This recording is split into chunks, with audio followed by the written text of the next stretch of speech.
true. So you can, go right there and check it out. And I know you're going to enjoy it. But at this juncture, I would love to get down to the newspapers just briefly to check the highlights, see what is being reported. And of course, it is the bishop speaking out. This is what I love to see, the church speaking for the nation. And I see here clerics warn faith-based health facilities may shut down due to NHIF debt. And I see here bishops are saying fix schools crisis and hospital wars.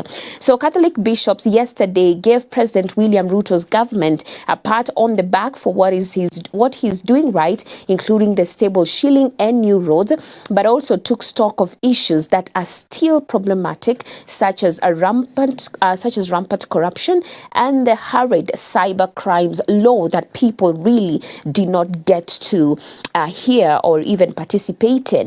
The scorecard here, of course, the good, and I love this because it's good to also acknowledge the good even as we raise the bad that needs to be worked on. So number one is the ongoing recruitment of 24,000 teachers by TSC. Another good is we've been having for quite some time now a stable Kenyan shilling, which is a good merit. Investments in infrastructure, especially on the roads. I also see construction of TVET colleges, which is also quite commendable. And the bad, or things that we can definitely work on, which unfortunately are outweighing the good. But I see here Computer Misuse and Cyber Crimes Act has sections that need repeal, that we need to look at and also be part of. CBE implementation seems to be inspired by political considerations, a very good thing to note there. Also, schools running in crisis mode due to delayed funds, lack of timely and sufficient payments to hospitals treating patients under SHA, even amidst the many scandals that SHA has been involved in with, money going to ghost hospitals. And also, definitely, that's an area that needs a lot of consideration. Rampant corruption in public offices. This has been our cry for quite some time, still being addressed by the Catholic bishops. And I see here slow responses to natural calamities like the recent landslide. Indeed, it is true. Much could have been done to ensure that the people are well taken care of, but we do hope that the steps being taken will account for much.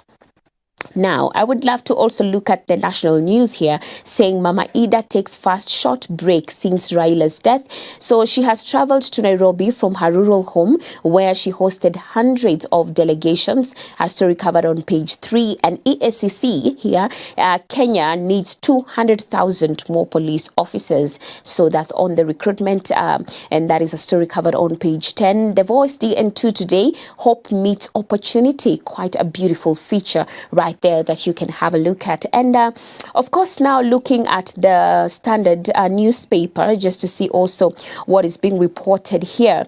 I'm just going to be checking at the highlights. The top story here is truth to power. Still again, the clergy are on the warpath from Nairobi to Meru, and now Kisumu church leaders have unleashed a searing rebuke of President William Ruto's administration, accusing it of presiding over a sick nation crippled by corruption, punitive laws, and collapsing systems. Leading the charge, Kisumu's Anglican Bishop Charles Ongijo tore into the regime's theatrics and hollow promises to Nyanza, warning deceit and greed are strangling the country's moral core. He accused President Ruto of hoodwinking the community with token appointments and likened local leaders to choirs cheering for positions instead of service. And that's a story covered on pages 2 and 3. Of course, we are seeing the same thing happening on the other side, which is a good thing. When we see the church speak out, it's indeed a good thing. And Reverend Philip Anyolo of the Nairobi Catholic Diocese here saying, despite frequent public outcry and our repeated calls in the past several years, we continue to witness that massive corruption in the government goes on unabated. We cannot condemn corruption publicly while tolerating it publicly. I also see integrity must be lived, and I think that meant tolerating it privately. I also see lastly, we ask that the matter of huge uncleared NHIF dues to be fast-tracked and paid by the government. So many faith-based hospitals are on the brink of closing due to unpaid claims, and debts owed to the faith-based hospitals in huge billions of shillings by SHA and NHIF are creeping the health institutions, to say the least. This is KCCB Vice Chair Archbishop Anthony Muheria. And lastly, Reverend Nicholas Mutwiri of NCCK saying majority of the residents are unhappy and feel poorer than they were 1 year ago. They feel that the country is heading in the wrong direction and are deeply troubled about the rising cost of living and unemployment. And I think this is a good thing when we see the the clergy and our leaders in the church, coming out and of course addressing some of these national matters. And that means that this is also just a call to keep praying for the nation, because I believe that God is at work and will indeed bring the change that we are looking forward to, and also heal our land. And I also see the Business Daily this morning covering several stories. Kenya Pipeline to set up all spillage dams to avert disasters, which is something good. And I also see Coop Bank declares first interim dividend as net profit hits 21 billion shillings. And I see here on the pullout story, Njeri Jomo, beautiful. And Njeri Jomo's route to the top wasn't typical. She didn't go to university. She went into insurance early, even though she hardly had any idea what insurance was.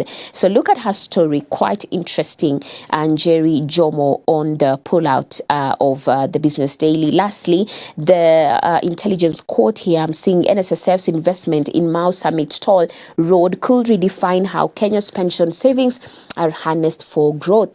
This is Jaindi Kisero, of course, making that observation. So now that's the newspaper review, just getting to see the highlights of what is being reported. You can definitely grab a copy of your favorite newspaper and get to be on the know. I mean, I love today's news, showing us that indeed the clergy has woken up and is also addressing matters of national concern. And I hope and believe and trust that the government will also pick that and do something about it, so that we can see change and so that we can see the lives of the Kenyans becoming better and better, and especially for these critical areas like education and also the hospitals, while at the same time we also acknowledge the good things that have been happening.